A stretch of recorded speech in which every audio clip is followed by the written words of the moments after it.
Hello तो यार, welcome है आप सबको एक बार फिर सी लैंग्वेज कंप्लीट ट्यूटोरियल के लेक्चर 32 में। तो आज के लेक्चर में हम सीखने वाले हैं एरेज के बारे में। अब एरेज क्या होते हैं बेसिकली आपको पता है, जैसे हम वेरिएबल्स में वैल्यूज को स्टोर कर सकते हैं, लेकिन उनके साथ मसला ये है कि एक वेरिएबल में हम एक ही वैल्यू स्टोर कर सकते हैं, एक से ज्यादा वैल्यूज हम स्टोर नहीं कर सकते। तो कई बार ऐसा होता है कि हमें काफी डिफरेंट वैल्यूज जो हैं वो स्टोर करवानी होती है, तो उसके लिए हम इतने ज्यादा वेरिएबल जो है अपने प्रोग्राम में नहीं बना सकते। तो उसी चीज के लिए हम यूज करते हैं एरेज को। तो एरेज को हम अपने प्रोग्राम में कैसे बनाते हैं, तो सबसे पहले हम जैसे वेरिएबल्स के केस में अपनी डेटा टाइप जो है वो स्पेसिफाई करते थे, वैसे हम डेटा टाइप जो है वो पहले स्पेसिफाई करते हैं और उसके बाद वेरिएबल्स को भी हम कोई ना कोई नाम देते थे। तो इनको भी हम बिल्कुल उसी तरह ही कोई नाम दे देंगे। इसको मान लीजिए मैं दे देता हूँ नंबर्स नाम, लेकिन यहाँ पर थोड़ा सा डिफरेंस ये है कि यहाँ पर इसको नाम देने के बाद एरे के हम इसके बाद स्क्वायर ब्रैकेट्स जो है ये लगाते हैं और उसके बाद हम इसमें डिफरेंट नंबर जो है वो स्टोर कर सकते हैं in the form of A list. तो लिस्ट में नंबर हम कैसे स्टोर करेंगे, इस तरह हम करली ब्रैकेट्स लगाएंगे और इसमें हम डिफरेंट नंबर जो है वो यूज कर सकते हैं, 1 2 3 4 5 6, इस तरह जितने चाहूँ मैं इसमें आप नंबर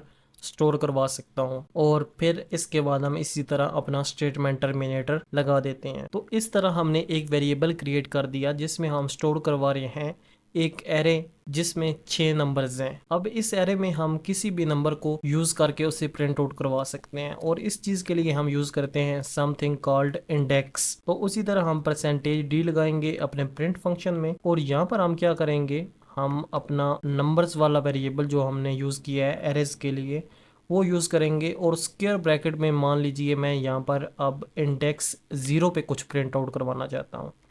तो 0 से पहले हम यहाँ पर इंडेक्स 1 से कोई चीज़ प्रिंट आउट करवा कर देखते हैं। तो सेव करके रन किया तो देखें इस दफ़ा हमारे पास 5D प्रिंट आउट हो गया। इसे मैं यहाँ से थोड़ा छोटा कर देता हूँ और एक बार क्लियर भी कर देता हूँ। तो सेव करके रन किया, इस दफ़ा देखिए हमारे पास प्रिंट आउट होकर आ गया 2, लेकिन 2 तो यहाँ पर हमारे पास इंडेक्स में दूसरे नंबर पर है, तो हमने यहाँ पर स्पेसिफाई किया है पहला नंबर इंडेक्स में। तो इससे टेक्निकली 1 को प्रिंट आउट करवाना चाहिए था, नहीं। उसकी वजह ये है कि ये हमारे पास जो इसकी इंडेक्सिंग होती है वो शुरू होती है 0 पे। तो टेक्निकली 1 जो है वो इंडेक्स 0 पे है, 2 जो है वो इंडेक्स 1 पे है, 3 जो है वो इंडेक्स 2 पे है और 4 जो यहाँ पर हमारे पास एलिमेंट है, चौथा एलिमेंट जो है वो इंडेक्स 3 पे है। तो बेसिकली ये शुरू हो रहे हैं 0 से। अगर हम पहले एलिमेंट को प्रिंट आउट करवाना चाहते हैं तो यहाँ पर हम 0 लिखेंगे और जब इसे रन करेंगे तो देखें इस दफ़ा हमारे पास प्रिंट आउट हो रहा है 1। और जब ये मैं छठा एलिमेंट अपनी लिस्ट में प्रिंट आउट करवाना चाहता हूँ तो मैं यहाँ पर क्या यूज़ करूँगा, इंडेक्स 5 यूज़ करूँगा और सेव करके रन किया तो इस दफ़ा हमारे पास प्रिंट होकर आ रहा है 6। तो इस तरह हम अपनी एरेज में से किसी भी नंबर को असेस कर सकते हैं और उसे फर्दर यूज़ कर सकते हैं। अब इन ही एरेज में से हम नंबर्स को चेंज भी कर सकते हैं, एलिमेंट्स को चेंज कर सकते हैं। अब मैं क्या करता हूँ, यहाँ पर नंबर्स वाला अपना वेरिएबल लेता हूँ और इस एरे को मैं अपडेट करना चाहता हूँ। तो अपडेट मैं क्या करना चाहता हूँ, मान लीजिए मैं एलिमेंट यहाँ पर 5 जो है इंडेक्स 6 पे जो एलिमेंट है वो चेंज करना चाहता हूँ। तो उसको चेंज करने के लिए यहाँ पर मैं लिख दूंगा इंडेक्स 5 इज इक्वल टू, अब मैं इसको एक नई वैल्यू दे देता हूँ। तो मैं यहाँ चाहता हूँ कि ये जो हमारे पास एलिमेंट है 6 वाला, इसकी जगह हमारे पास आ जाए 10। तो यहाँ पर मैं 10 कर दूंगा। तो पहले हमने 5 को जब प्रिंट आउट करवाया था इंडेक्स 5 को, तो हमारे पास इंडेक्स 5 पे छठा नंबर आता है, छठा एलिमेंट आता है जो कि था 6। उसने यहाँ पर 6 प्रिंट किया, लेकिन इस दफ़ा हमने इसको चेंज कर दिया, रिप्लेस कर दिया है 6 वाले एलिमेंट को 10 से। तो इस दफ़ा हमारे पास 10 प्रिंट आउट होना चाहिए। सेव करके रन किया तो इस दफ़ा देखें हमारे पास 10 प्रिंट आउट करा रहा है। अब इसी तरह अगर मैं यहाँ 1 की जगह 11 लिखना चाहता हूँ तो मैं यहाँ कर दूंगा 1 इज इक्वल टू 11 और यहाँ पर मैं कर दूंगा इंडेक्स 0 और यहाँ पर भी हम नंबर्स वाले एरे में से इंडेक्स 0 वाला एलिमेंट प्रिंट आउट करवा रहे होंगे।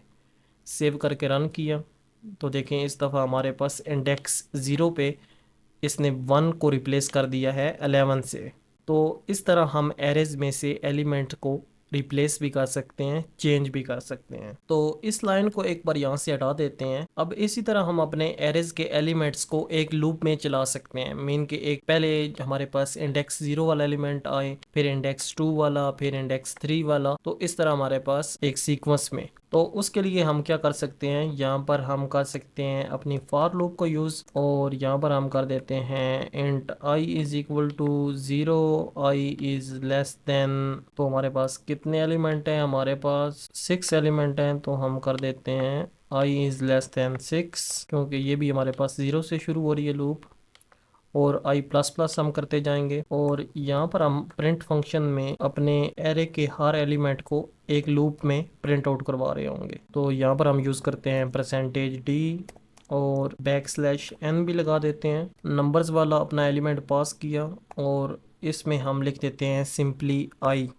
जब हम नंबर्स वाले एलिमेंट को i से रिप्लेस कर देंगे तो i पहले हमारे पास है 0, ठीक है। 0 पे जो एलिमेंट है मीन के पहला एलिमेंट वो प्रिंट आउट करवाएगा। अगली दफ़ा i की वैल्यू प्लस होकर 2 हो जाएगी, तो यहाँ पर i की वैल्यू हो जाएगी 2, तो इंडेक्स 2 पे हमारे पास जो नंबर है, सॉरी अगली दफ़ा हमारे पास वैल्यू हो जाएगी 0 से 1, और इंडेक्स 1 पे हमारे पास जो एलिमेंट है वो प्रिंट आउट हो जाएगा, जो कि हमारे पास दूसरा एलिमेंट होगा। और फिर हमारे पास i की वैल्यू बढ़कर 2 हो जाएगी, तो इंडेक्स 2 पे हमारे पास ये तीसरा एलिमेंट है, तो वो इसी तरह इसे प्रिंट आउट करवा देगा। इसे एक बार सेव करके रन करते हैं। तो एज यू कैन सी इसने हमारे इस एरे में जितने भी एलिमेंट्स थे उनको एक लूप में प्रिंट आउट करवा दी है। तो इस तरह हम अपने एरेज को एक लूप में प्रिंट आउट भी करवा सकते हैं। अब मान लीजिए हम कोई एरे बना रहे हैं, तो उसमें हम कोई अभी नंबर स्टोर नहीं करना चाहते, तो हम क्या कर सकते हैं, यहाँ पर एरे का साइज, उसमें हम कितने एलिमेंट या कितने इंडेक्स तक एलिमेंट जो है वो स्टोर करवाना चाहते हैं वो स्पेसिफाई कर देते हैं। तो मान लीजिए मैं 10 एलिमेंट जो है वो स्टोर करवाना चाहता हूँ इंडेक्स 10 तक। अब मैंने ये स्पेसिफाई कर दिया और इस एरे को अभी के लिए मैं खाली भी छोड़ सकता हूँ, और बाद में इसमें एलिमेंट जो है वो ऐड हम करवा सकते हैं। तो एलिमेंट हम कैसे ऐड करवाएंगे, हम लिखेंगे नंबर्स और इंडेक्स 0 पे हम ऐड करवा देंगे नंबर 5 को, और इसी तरह इंडेक्स 1 पे हम ऐड करवा देंगे नंबर 10 को, इंडेक्स 2 पे हम नंबर 15 कर देंगे, और इंडेक्स 3 पे हम नंबर 20 कर देंगे, जो बेसिकली हमारे पास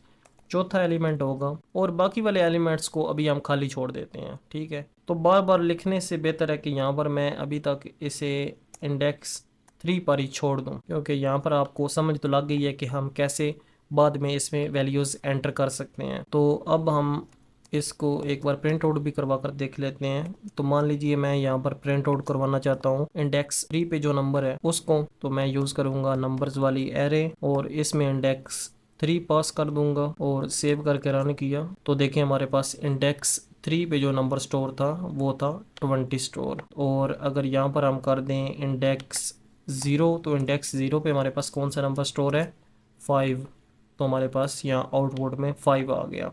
इस तरह हम पहले अपने एरे का साइज जो है यहाँ पर स्पेसिफाई कर सकते हैं, और बाद में उसको एलिमेंट जो है वो पास कर सकते हैं या उसको एलिमेंट दे सकते हैं बाद में। लेकिन जब भी हम एक एरे बना रहे होते हैं तो उस केस में हमारे लिए ज़रूरी है कि हम यहाँ पर एरेज का साइज पहले से जानते हों, ताकि हमें पता हो कि हम इस एरे में कितने एलिमेंट्स डालने वाले हैं, और हमारा प्रोग्राम जो है वो उस चीज़ के लिए उतनी मेमोरी जो है वो रिजर्व करके रखे, खाली करके रखे। अगर मान लीजिए यहाँ पर हम इसको अभी कोई साइज इसका डिफाइन नहीं करते तो ये हमारे पास एरे को बनाए गए नहीं। अगर यहाँ पर हम इसको कोई वैल्यू नहीं देते तो ये हमारे एरे को डिक्लेयर ही नहीं करेगा। इसको डिक्लेयर करने के लिए हमने पहले इसको साइज बनाना है कि भाई हम इंडेक्स 3 तक इस एरे को क्रिएट करना चाहते हैं। मीन केस में हमारे पास 4 एलिमेंट्स आने वाले हैं, तो अब ये इनके लिए मेमोरी जो है वो रिजर्व करके रखेगा। इस तरह हम एरेज को पहले डिक्लेयर कर सकते हैं और बाद में उनमें वैल्यूज स्टोर कर सकते हैं। लेकिन इसके लिए ज़रूरी है कि हम जो एरे डिक्लेयर कर रहे हैं उसका साइज हमें पता हो, कितने एलिमेंट्स वाली एरे हम बना रहे हैं। इस लेक्चर में हमने एरेज के बारे में सीखा। इस चैप्टर के रिलेटेड आपकी एक्सरसाइज आपको नोट्स में मिल गई है। इस लेक्चर में हमने एरेज के बारे में सीखा कि सी प्रोग्रामिंग में हम एरेज को कैसे यूज कर सकते हैं। इस चैप्टर में इतना ही। एरेज के रिलेटेड आपकी एक्सरसाइज आपको नोट्स में मिल रही होगी जिसे आपने खुद सॉल्व करना है। इस वीडियो के लिए इतना ही। आई होप सो आपको ये वीडियो पसंद आई होगी। अगर आपको वीडियो पसंद आई है तो प्लीज वीडियो को लाइक करें, और अभी तक आपने हमारे चैनल को सब्सक्राइब नहीं किया तो प्लीज चैनल को सब्सक्राइब करें। मैं मिलता हूँ आपसे लेक्चर 33 में।